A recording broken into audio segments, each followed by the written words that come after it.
उदार्य चरितारं तु वसुदैव कुटुम्बकम्। ॐ स्वस्ति न इन्द्रो वृद्धश्रवाः स्वस्ति न पूषा विश्ववेदाः स्वस्ति नस्तार्क्ष्यो अरिष्टनेमिः स्वस्ति नो बृहस्पतिर्दधातु। ओम शांति शांति शांति। Yes, Krishna. Yeah. ब्रह्म निर्वाण। हाँ जी, इसी Can I तरह start, ब्रह्म विजय जी? हाँ, can I यस start, आरंभ विजय जी? करें। Okay. या ब्रह्म निर्वाण। इदं तु ते गुह्यात्मनं प्रवक्ष्यामयं सूयवे ज्ञान विज्ञान सहितं यज्ञाज्ञत्वा मोक्षसे शुभत्। Yeah.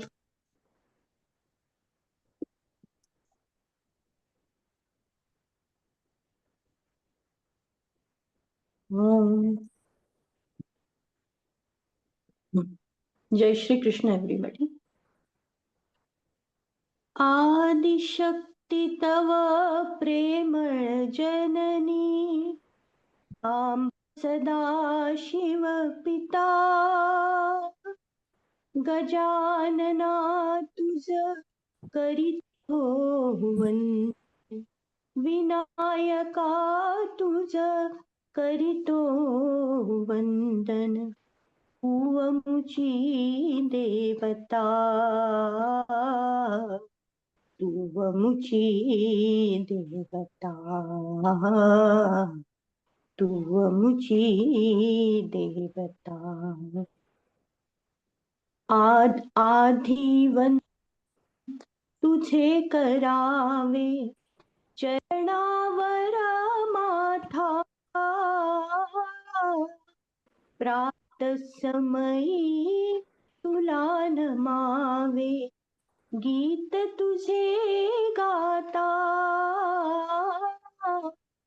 आधी वंदन तुझे करावे चरणावर माथा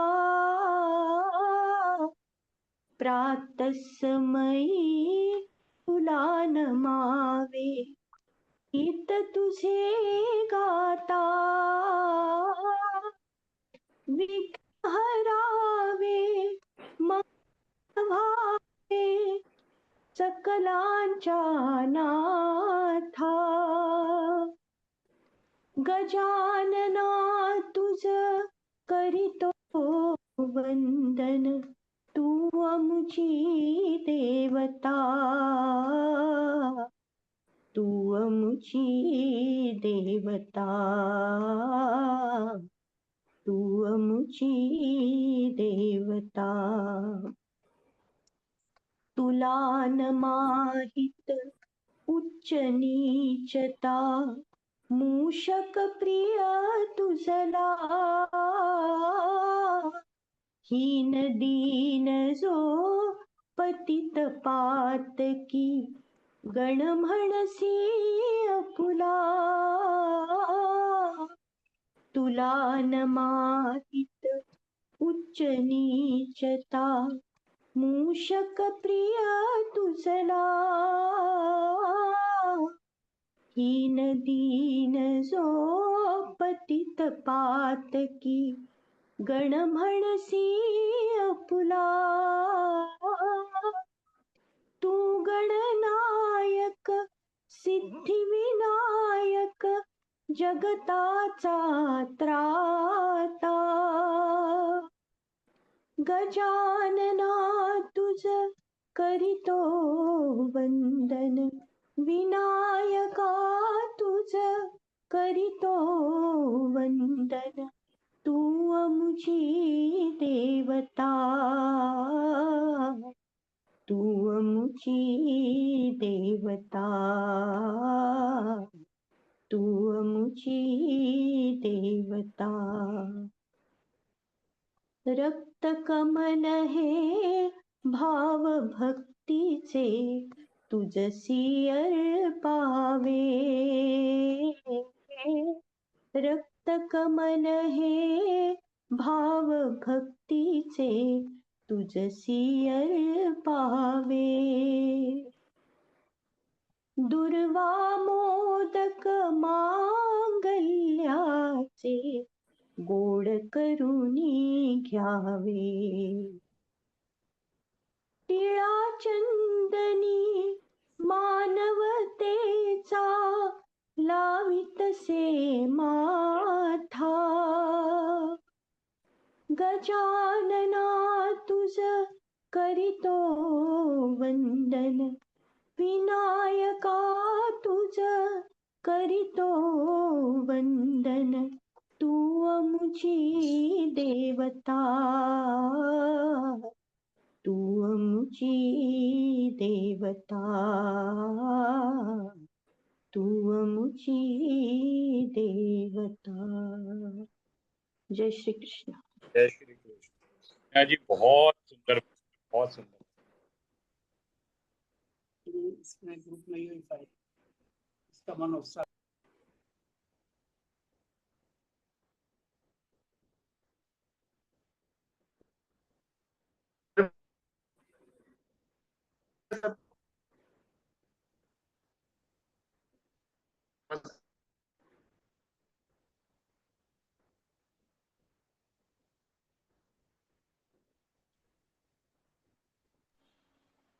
I think there is some network issue at your end, Bijal. I think your voice is cracking.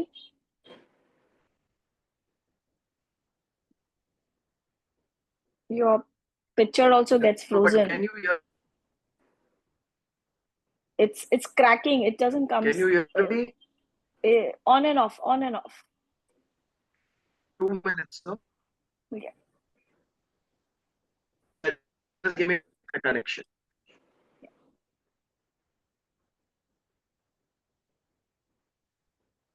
Marathi में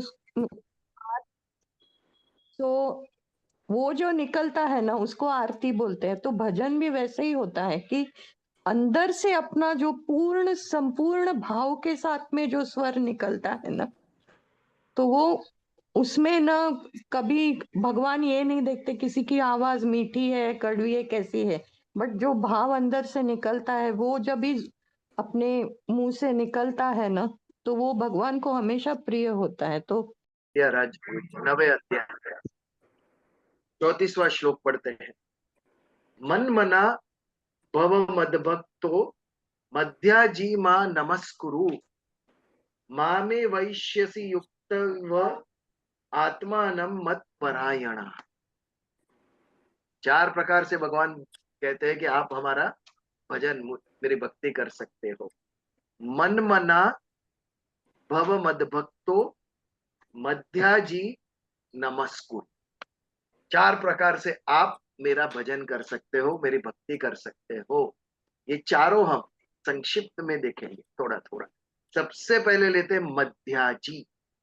मध्याजी यानी भगवान का पूजन करना। भगवान का पूजन हम कैसे करते हैं?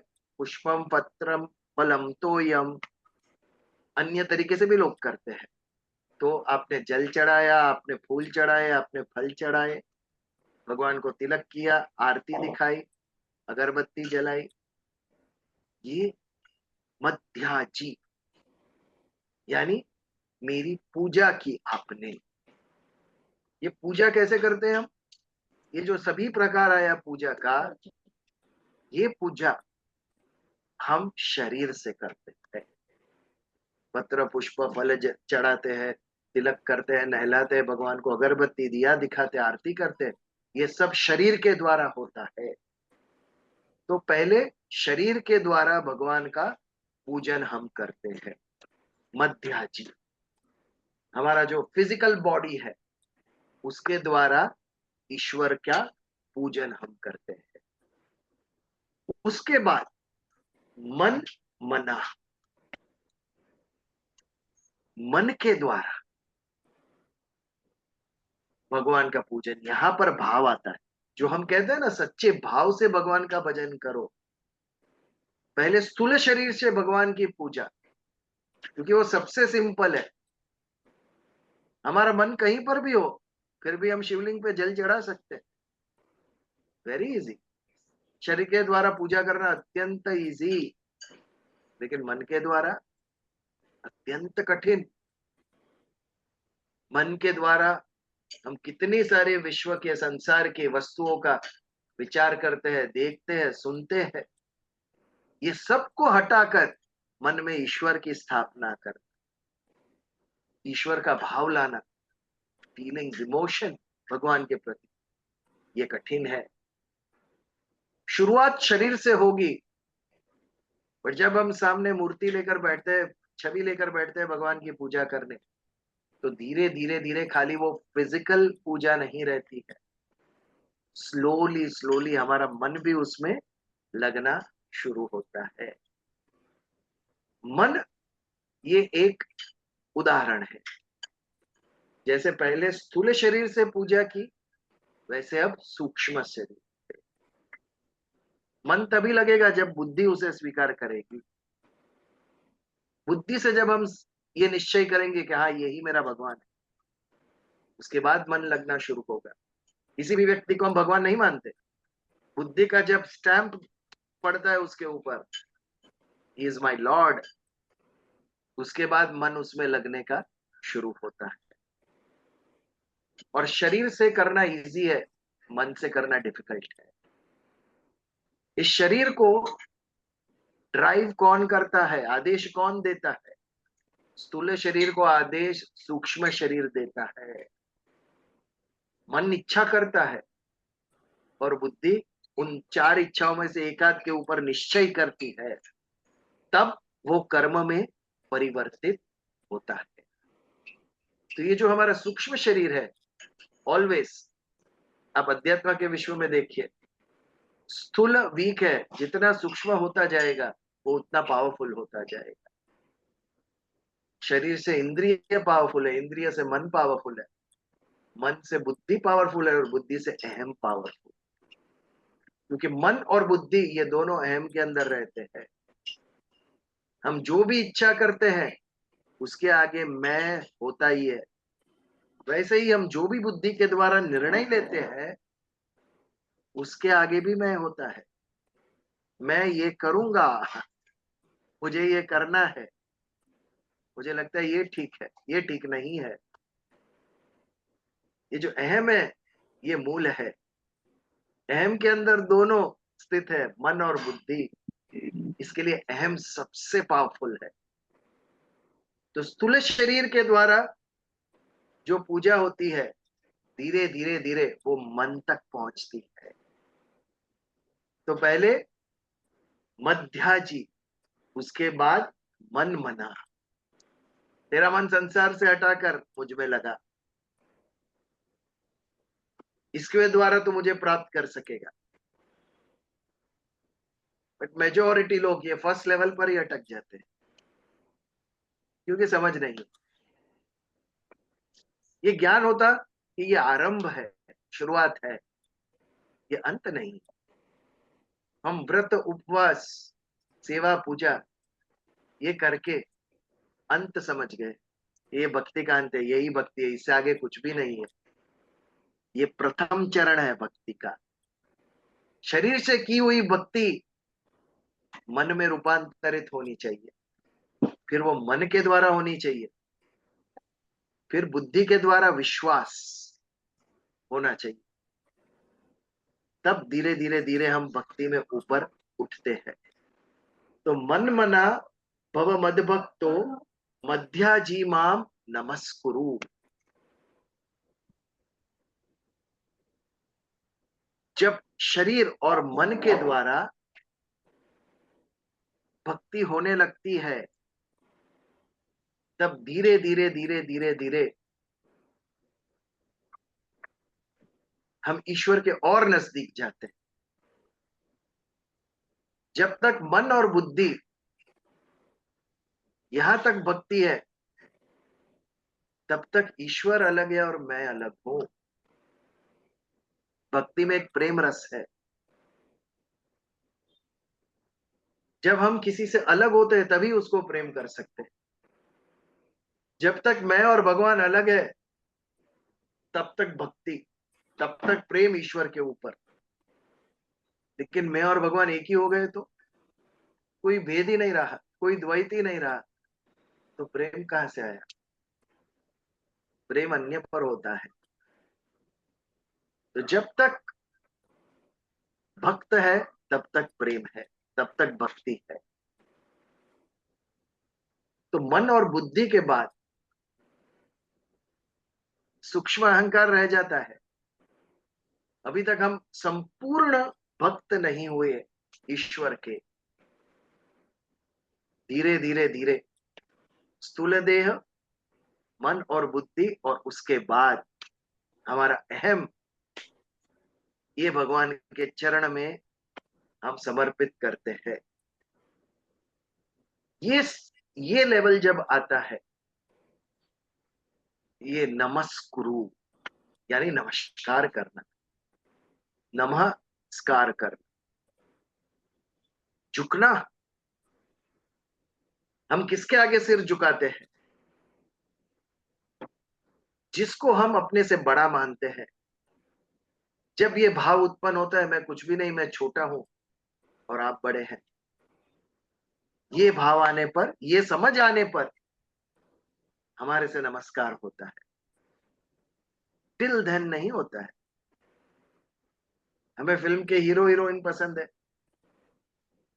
वी लाइक देम,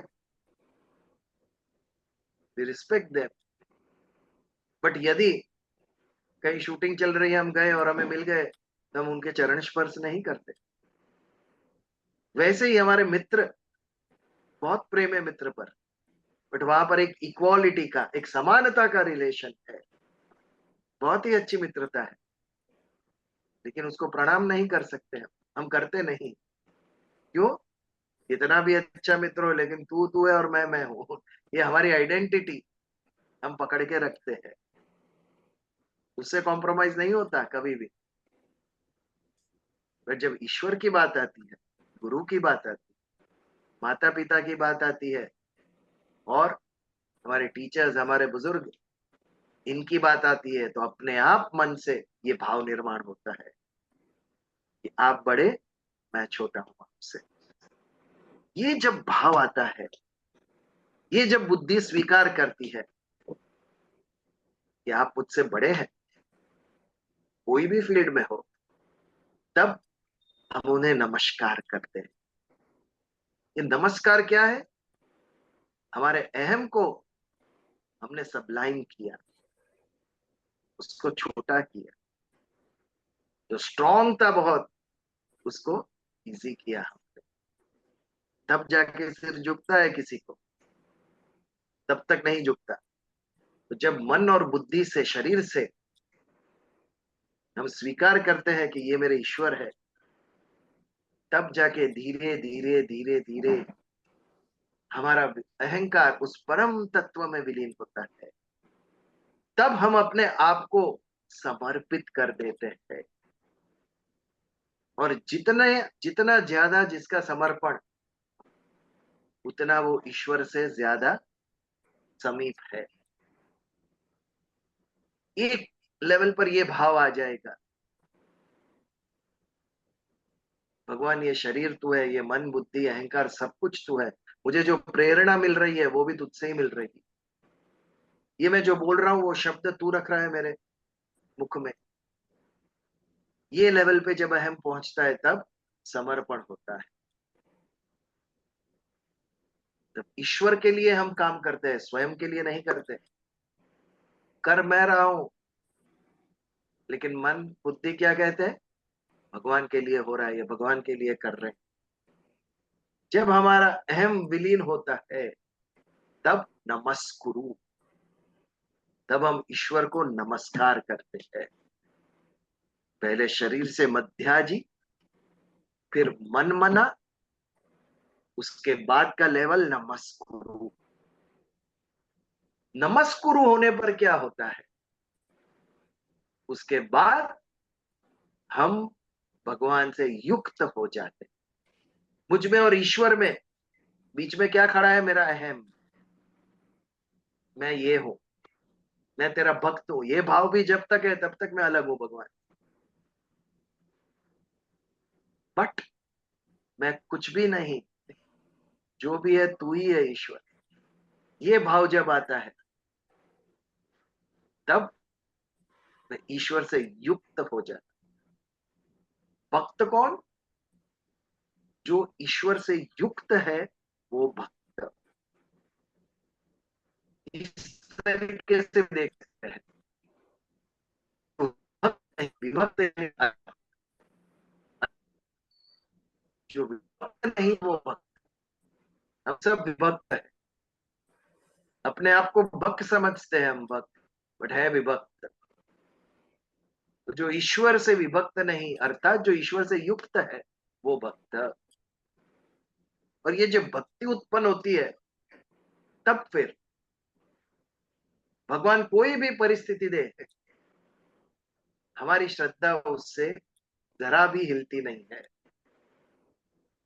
हमारे संतों का जीवन देखो, सबसे ज्यादा परीक्षा उनके लिए भगवान ने, बट उनकी श्रद्धा इतनी भी चलित नहीं हुई।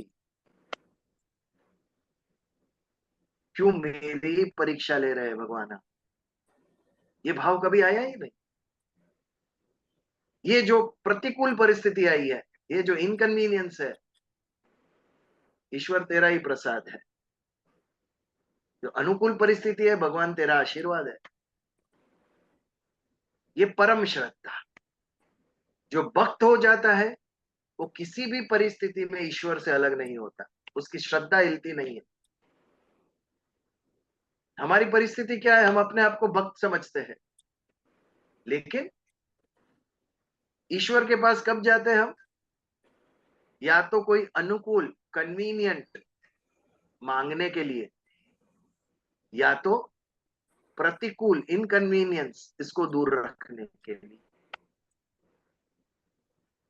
या तो भय से करते हैं, ये नहीं करेंगे तो बुरा होगा, या तो स्वार्थ से। कितने लोग जाते हैं लालबाग चा राजा, क्या समझ से जाते हो? यदि गणेश जी पे ही प्रेम है तो आपके घर में है वो भी गणेश ही है, कोई अंतर नहीं है उन। बट कहीं ना कहीं कुछ पाने की इच्छा, ये चमत्कारी है। यहां पर गए तो ये हमारी मनोकामना पूर्ण होती है। ये सही अर्थ में भगवान के भक्त नहीं, उनके प्रसाद के भक्त है। भगवान के भक्त कौन? शबरी। शबरी ने झूठे बेर खिलाए राम को, बदले में क्या चाहिए था उसको राम से? कुछ भी नहीं, उन्हें बस राम चाहिए थे, राम का वैभव नहीं चाहिए था उसे। She was only interested in Ram. जो भी उसके पास था उसने भोग दिया, राम को खिलाया, झूठे बेर खिलाए। बेर झूठे लेकिन भक्ति सच्ची, श्रद्धा टूट शुद्ध श्रद्धा, कोई अपेक्षा नहीं राम से।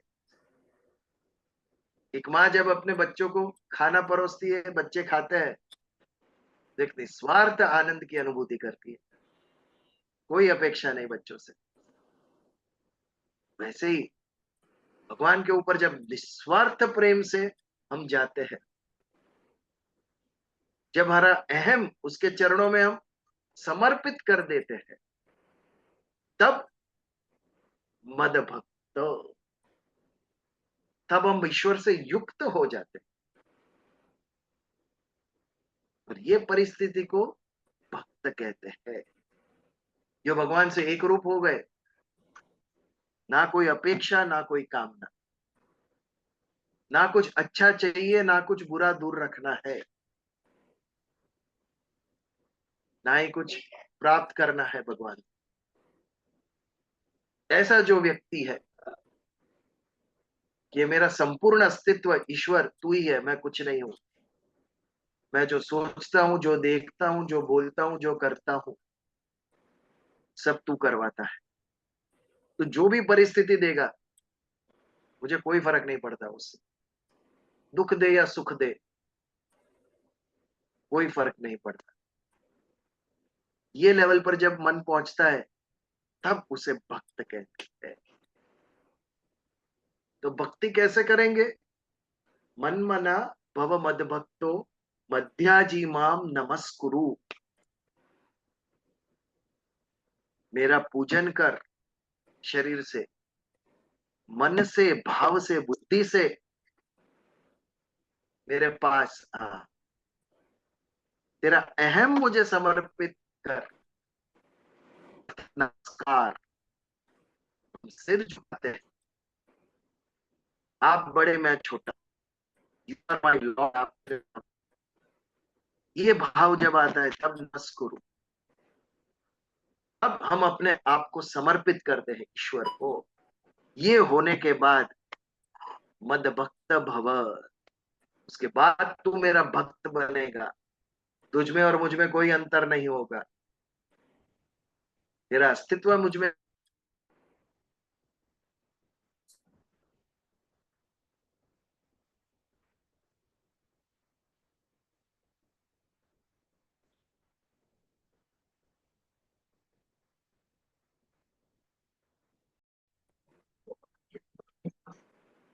जब तेरा अस्तित्व मुझ में लीन हो जाएगा तब तू भक्त, तब मैं और तू, हम दोनों एक युक्त हो जाएंगे। तब हम अलग नहीं रहेंगे। ये भक्ति की पराकाष्ठा, इससे आगे कुछ भी नहीं। तो मन मना भव मद भक्तो मध्याजी मां नमस्कुरु मामे वैश्यसि युक्तैव मात्मनम मत परायण। मेरे परायण हो, मत परायण। मत परायण होना यानी अपने आप को समर्पित करना। युक्तैवम आत्मानम,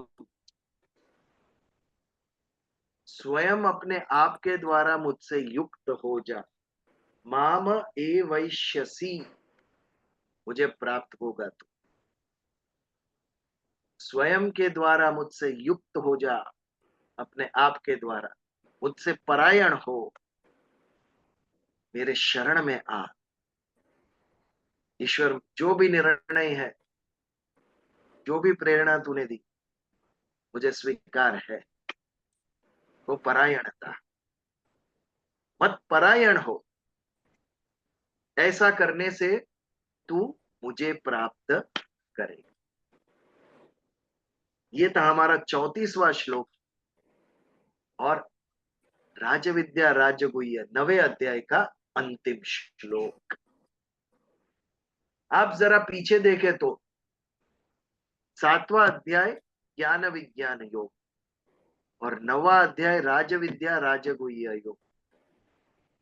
ये कौन सी विद्या की बात कर रहे हैं भगवान? ब्रह्म विद्या की।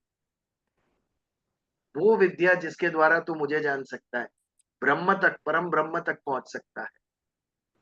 ये परम गोपनीय है। किसी जीव तो को किसी को पता नहीं है मुझ तक कैसे आना, मैं कौन हूं, मेरा समग्र स्वरूप किसी को पता नहीं। ये है विज्ञान सहित ज्ञान। 7वें अध्याय में भी वही था, 9वें अध्याय में भी वही विषय। बीच में अर्जुन के प्रश्न पूछने पर 8वां अध्याय भगवान ने अक्षर ब्रह्म योग ये समझाया हमें। और यदि आप गौर करेंगे, ध्यान से आप देखेंगे दोनों अध्याय, 7वां और 9वां अध्याय, तो 7वें अध्याय में 8वें श्लोक से भगवान अपनी विभूतियां, कुछ विभूतियां बताते हैं और 9वें श्लोक में 16वें श्लोक से भगवान अर्जुन को अपनी विभूतियां बताते हैं। विशेष भूत, भूत यानी जीव, जिसके अंदर जीव है वो भूत, और उसमें भी जो विशेष है वो विभूति। तो दिस वॉज प्रीकर्सर।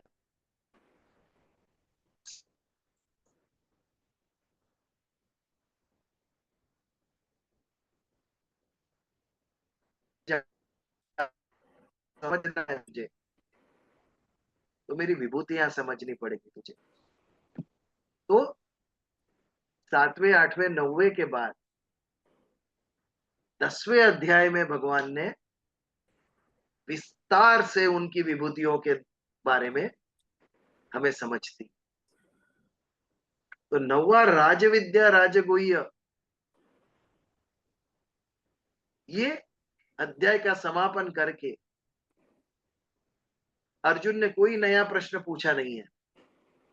फिर भी भगवान ने कई जगह पर उसे कहा, क्योंकि तू मेरा प्रिय भक्त है, अनसूय वे, तेरे अंदर कोई दोष दृष्टि नहीं है, इसके लिए मैं तुझे ये ज्ञान कहूंगा। तो यहीं से भगवान कंटिन्यू करते हैं, इसी ज्ञान को आगे ले जाते हैं भगवान, बिना अर्जुन के प्रश्न के। और जब इससे आगे भगवान कहना शुरू करते हैं इस श्लोक के बाद, तो हमें प्राप्त होता है अध्याय 10वां विभूति योग। तो विभूति योग के ऊपर आगे बढ़ने से पहले आज के इस श्लोक के ऊपर, आज के प्रवचन के ऊपर या इस अध्याय के ऊपर यदि कोई मन में प्रश्न रह गया हो, कोई शंका हो, कोई जिज्ञासा हो, तो उसके ऊपर हम विचार कर सकते हैं। Any questions?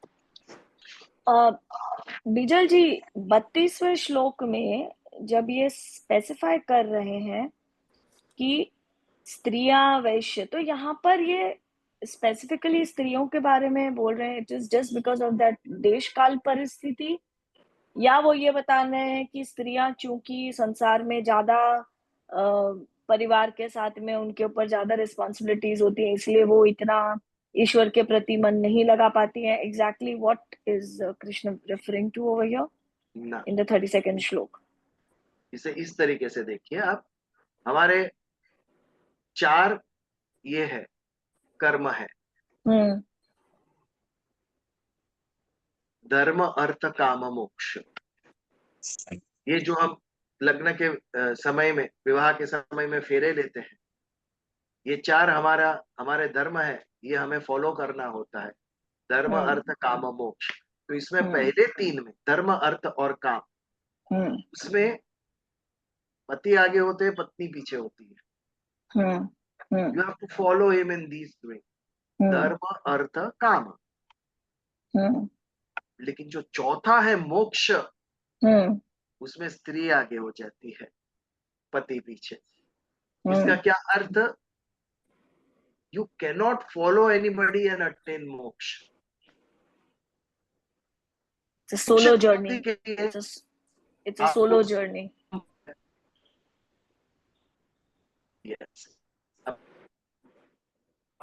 स्वर्ग न like मोक्ष के लिए you cannot follow your husband and प्राप्त मोक्ष। उसके लिए आपको स्वयं अपनी यात्रा करनी पड़ेगी। इसके लिए यदि स्त्री भी कोई मोक्ष की कामना है और उस मार्ग पे चलती है, तो उसको भी भक्ति का अधिकार है, अपनी मुक्ति का अधिकार है। इस तरीके से लीजिए इसको।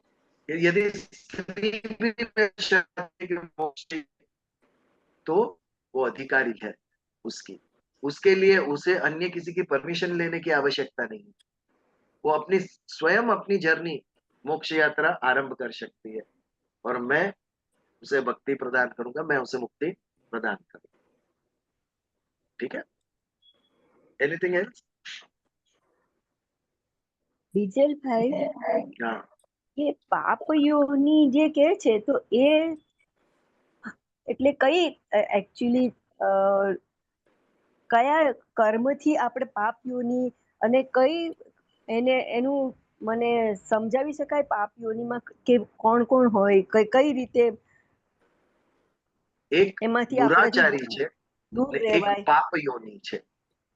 હા, આ પાપ યોની જે છે એ આપણને આપણા પ્રારબ્ધથી મળે છે કે એમાં તમે એ કરવાના જ છો। એક તમને નાનો દાખલો આપું, शेर,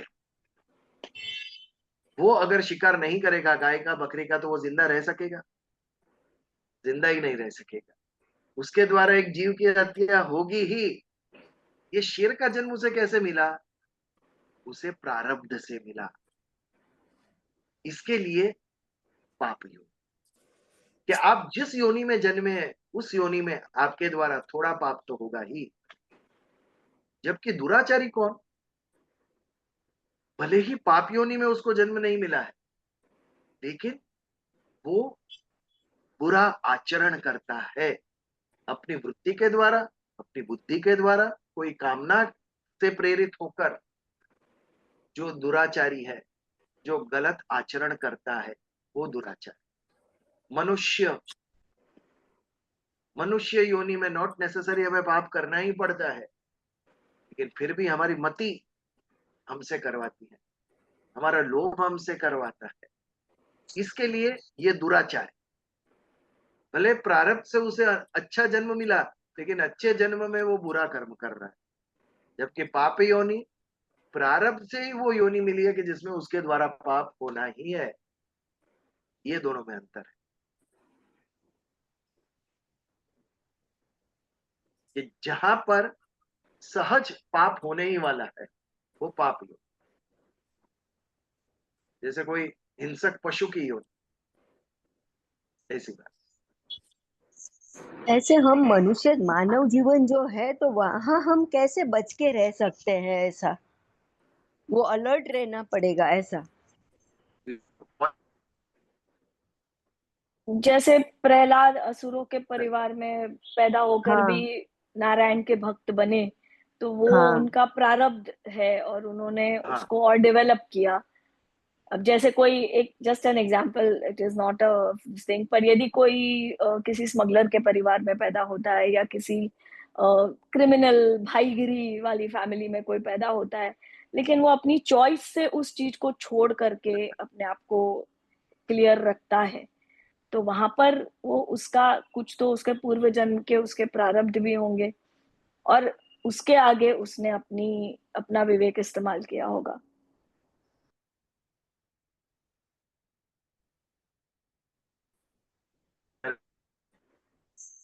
बीजल भाई वैसे समझा रहे हैं हमें कि हर एक मानव मतलब हर एक मनुष्य को कुछ ना कुछ अपनी लाइफ में ऐसे पाप करते ही है ऐसा। तो हाउ कैन वी बी, जैसे बोलते हैं ना कि उससे मुक्त कैसे रहा जाए ऐसा।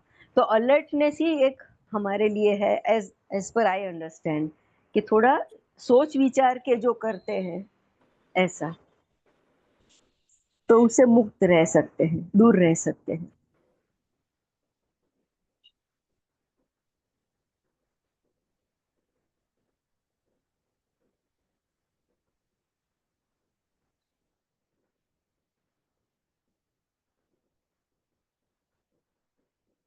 હેલો,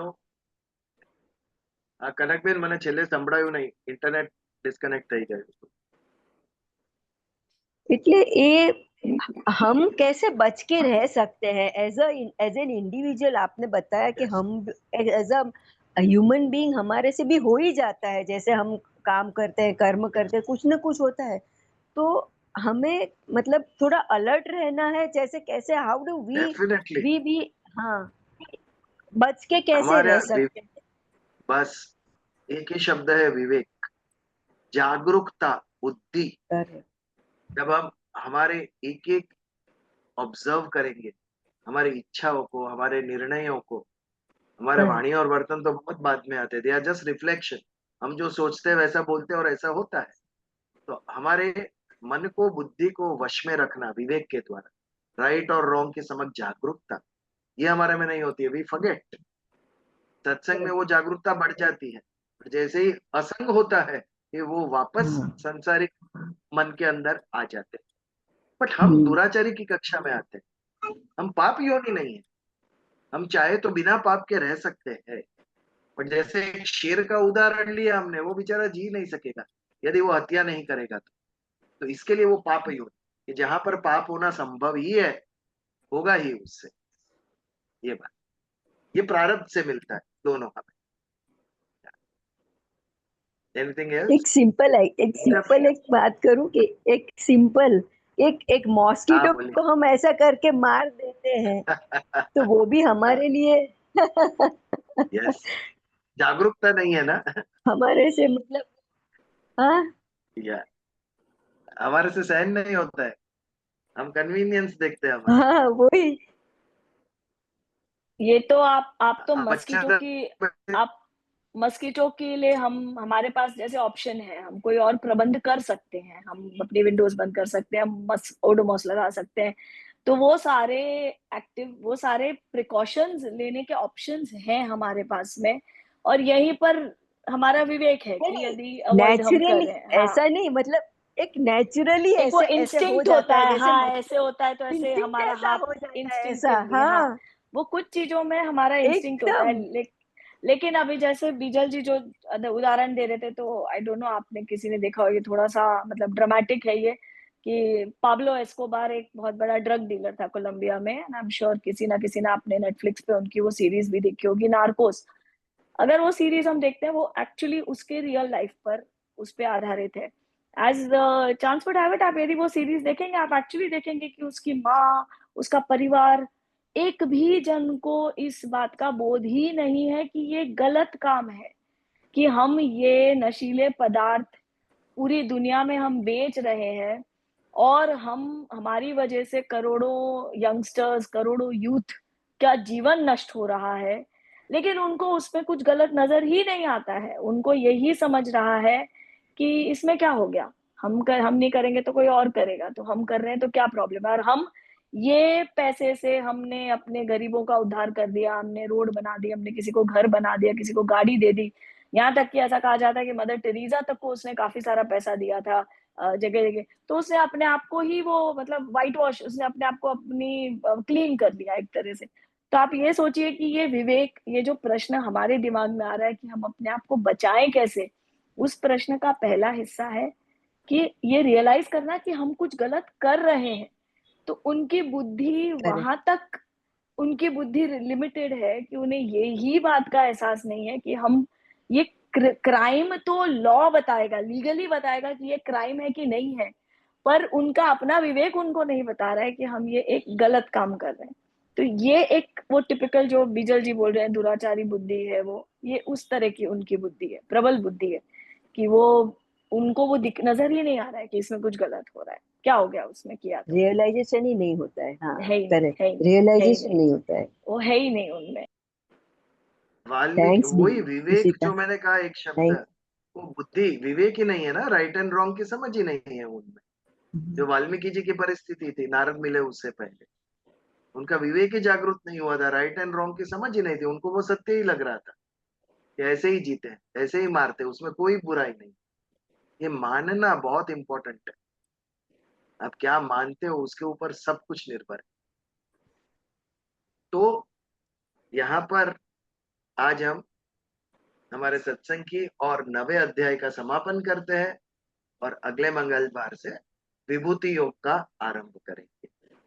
तब तक के लिए जय श्री कृष्ण। प्रार्थना करें। कर चरण कृतम वाक कायाजम कर्मजम वा श्रवण नैनम च वा मानस वा पराधम विहितम विहितम वा सर्वमेतत् क्षमस्व। जय जय जय करुणाब्दे श्री महादेव शंभो। ओम शांति शांति शांति। जय श्री कृष्ण। जय जय श्री कृष्ण। जय श्री कृष्ण। जय श्री कृष्ण। जय श्री कृष्ण। जय श्री कृष्ण।